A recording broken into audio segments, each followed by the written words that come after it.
شاید ہم کسی نوع کے معدوم ہونے کو اچانک مگر کبھی کبھار ہونے والا کوئی واقعہ تصور کریں، مگر حقیقت تو یہ ہے کہ معدومیت تشویشناک حد تک معمول بنتی جا رہی ہے۔ در حقیقت جنگلی حیات کے تحفظ کے لیے کام کرنے والی غیر سرکاری تنظیم World Wildlife Fund for Nature WWF کے مطابق ہر سال تقریباً 10,000 انواع ہمیشہ کے لیے ختم ہو جاتی ہیں، مگر WWF کا کہنا ہے کہ حقیقی تعداد حتمی طور پر نہیں معلوم کی جا سکتی، کیونکہ ہمیں ابھی تک یہی نہیں معلوم کہ دنیا بھر میں کتنی انواع پائی جاتی ہیں۔ آئیں ان چند جانوروں کے بارے میں جانتے ہیں جو کبھی اس کرۂ ارض پر بھرپور طور پر پائے جاتے تھے، اور یہ بھی دیکھیں کہ ان میں سے کون سے جانور حیران کن طور پر غیر متوقع انداز میں واپس آئی۔ حال ہی میں معدوم ہو جانے والے اس درمیانے سائز اور سرخ بالوں والے بندر کو 2000 کی دہائی کے اوائل میں معدوم تصور کیا جاتا ہے۔ گھانا اور آئیوری کوسٹ کی سرحد پر رہنے والا مس والڈرن کا ریڈ کولوبس سب سے حیرت انگیز جانوروں میں سے تھا، کیونکہ اس کے انگوٹھے نہیں ہوا کرتے تھے۔ بڑے گروہوں کی صورت میں اونچے درختوں کے اوپر کے حصوں میں رہنے والا یہ نرم مزاج جانور انسانوں کی جانب سے جنگلات کی کٹائی کے سبب اپنا طرز زندگی تبدیل کرنے پر مجبور ہوا۔ سن 2006 میں معدوم قرار دیے جانے والی ینگزی ریور ڈولفن ایک پھیکے خاکستری رنگ والی ممالیہ تھی جو سمندر میں تیرتے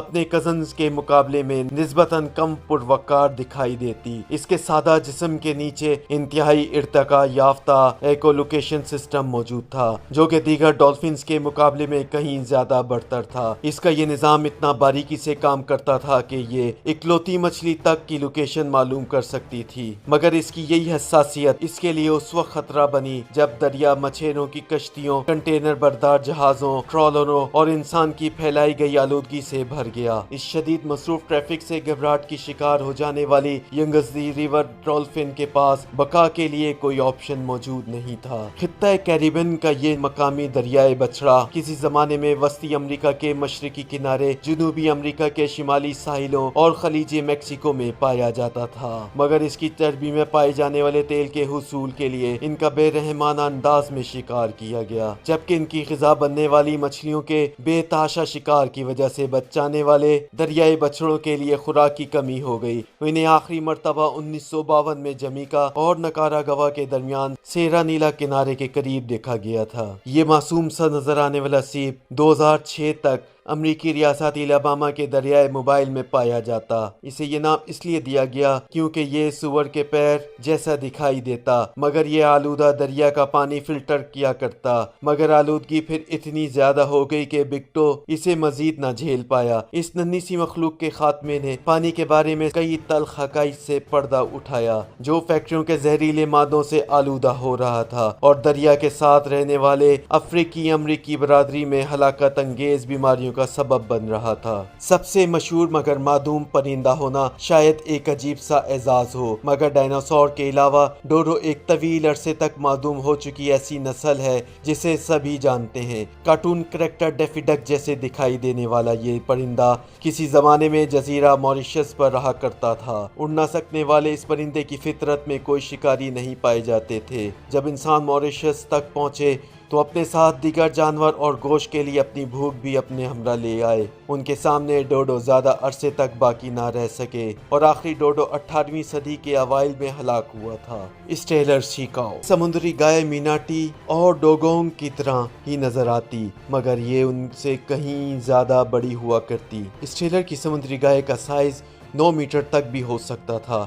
اس کی شاندار وضاحت، کھال اور قیمتی چربی کی وجہ سے یہ شکاریوں کا ہدف بنا رہا۔ بظاہر اس کا ذائقہ بادام کے تیل میں بھگوئے ہوئے بیف کے جیسا تھا۔ مانا جاتا ہے کہ ان کا خاتمہ شکار اور ان کی غذائی ماحول میں تبدیلیوں کی وجہ سے ڈوڈو کے معدوم ہونے کے کچھ ہی عرصے بعد ہوا۔ بیچارے کواگا کی غیر معمولی خوبصورتی ہی اس کی معدومیت کی وجہ بنی۔ اس دلاویز افریقی جانور کے سامنے کا آدھا حصہ زیبرا کی طرح دھاری دھار تھا، مگر یہ دھاریاں پیچھے کی جانب مٹی مٹی ختم ہو جاتی اور پچھلا حصہ گھوڑے کی طرح سادہ اور بھورت ہوتا، اور اس کی حیران کن وجہ کی وجہ سے اس کا اس قدر غیر قانونی شکار کیا گیا کہ یہ معدوم ہو گئے۔ ان میں سے آخری 1880 کی دہائی میں قید میں ہلاک ہوا۔ ختم ہو جانے والی اس زبردست انواع میں سے زیادہ تر ان جانوروں سے قریب تر تھیں جنہیں ہم آج جانتے ہیں، مگر بس تھوڑی سی عجیب و غریب ہوا کرتی تھیں۔ مثال کے طور پر میموت، جو بالوں سے ڈھکے ہوئے کسی عظیم الجثہ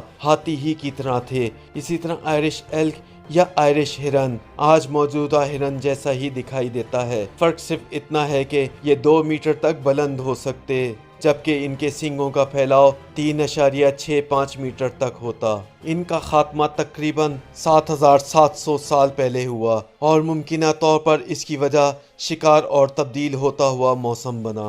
سفید دم والے عقابی پرندے کو 20ویں صدی کے اوائل میں برطانیہ میں تقریباً معدومیت تک پہنچا دیا گیا، مگر زیادہ عرصے کے لیے نہیں۔ تقریباً 2 میٹر تک پروں کا پھیلاؤ رکھنے والے اس شاندار پرندے کا برطانیہ میں کئی سالوں تک بے رحمانہ انداز میں شکار کیا گیا۔ دراصل اسے مارنے کی حوصلہ افزائی کی جاتی۔ جب تک پرندوں کا قتل غیر قانونی قرار پایا تب تک معدومیت کو روکنے کے لیے بہت دیر ہو چکی تھی، مگر خوش قسمتی سے سفید دم والے عقاب یورپ میں دیگر جگہوں پر بستے تھے اور انہیں برطانیہ میں دوبارہ متعارف کروانا ممکن ہو سکا، مگر تمام جانور اتنے خوش نصیب نہیں ہوتے۔